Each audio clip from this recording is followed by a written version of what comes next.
పాకిస్తాన్ ఆటగాళ్లతో భారత క్రికెటర్లు hand shake చేయకపోవడంతో వివాదాన్ని దారితీసింది. ఆ వివాదం మరింత ముదురుతోంది. పైక్రాఫ్ట్ ను తొలగించకపోతే ఏషియా కప్ నుంచి వైదొలుగుతామంటూ ఐసీసీకి పాకిస్తాన్ లేఖ రాసింది.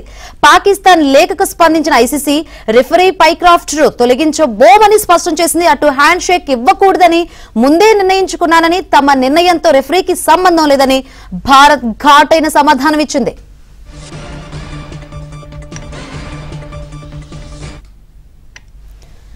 రైట్, ఇదే అంశాన్ని మనతో మాట్లాడేందుకు స్పోర్ట్స్ అనలిస్ట్ వెంకటేష్ గారు మనతో పాటు ఫోన్ లైన్ ద్వారా సిద్ధంగా ఉన్నారు.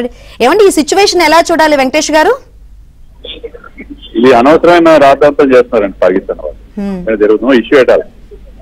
మ్యాచ్ రిఫరీ షేక్ హ్యాండ్ దీపడానికి ఇవ్వద్దు అని చెప్పాడంతే. దానికి అతనేదో ఇండియా పక్షం వహించినట్టు, ఏదో పక్షపాతం చూపించినట్టుగా వాళ్ళకి కలర్ ఇస్తున్నారు. కానీ అలాంటిది ఏం లేదు. మ్యాచ్ రిఫరీ ఎందుకు చెప్పాడంటే అనవసరమైన ఒక సిచ్యువేషన్, ఆక్వర్డ్ సిచ్యువేషన్ రాకుండా ముందుగానే పాకిస్తాన్ కెప్టెన్ కి ఇన్ఫార్మ్ చేశాడు. ఎందుకంటే Indian captain is not willing to shake hands with you అనేది అతను స్పష్టంగా చెప్పాడు. సో దానివల్ల అతను ఏదో ఇండియా పక్షం వహించారనడానికి ఎలాంటి ఆధారం లేదు. అలాగే వాళ్ళు ఈవెన్ ఇండియన్ టీమ్ మీద కూడా కంప్లైంట్ చేసినట్టు ఉన్నారు. స్పోర్ట్స్మెన్ స్పిరిట్ కి వ్యతిరేకంగా వాదించారు. స్పోర్ట్స్మెన్ స్పిరిట్ కి రూల్స్ ఉండవు. స్పోర్ట్స్మెన్ స్పిరిట్ అనేది ఎవరి ఇష్టం వాళ్ళది. వాళ్ళు దాన్ని పాటిస్తారా లేదా అనేది అది ఇండివిజువల్ డెసిషన్. సో అనవసరమైన ఒక ఇష్యూలో రాద్ధాంతం చేసి మేము బాయ్కాట్ చేస్తామని వాళ్ళు అంటున్నారు. మ్యాచ్ రిఫరీని మార్చకపోతే మేము పూర్తిగా ఈ టోర్నమెంట్ నుంచి వైదొలుగుదామని కూడా వాళ్ళు ఒక బెదిరింపు ఇచ్చారు. మరి ఇప్పుడైతే మ్యాచ్ రిఫరీని మార్చేది లేదని చెప్పి ఐసీసీ స్పష్టం చేసింది. కాబట్టి పాకిస్తాన్ మరి విత్డ్రా అవుతుందో లేదో చూడాలి.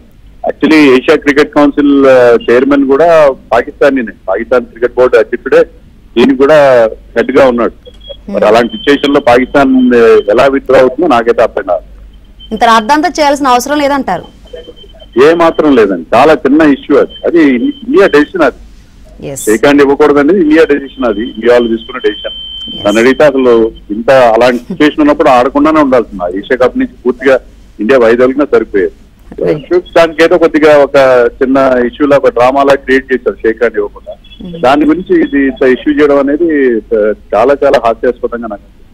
రైట్, థ్యాంక్ యూ వెంకటేష్ గారు.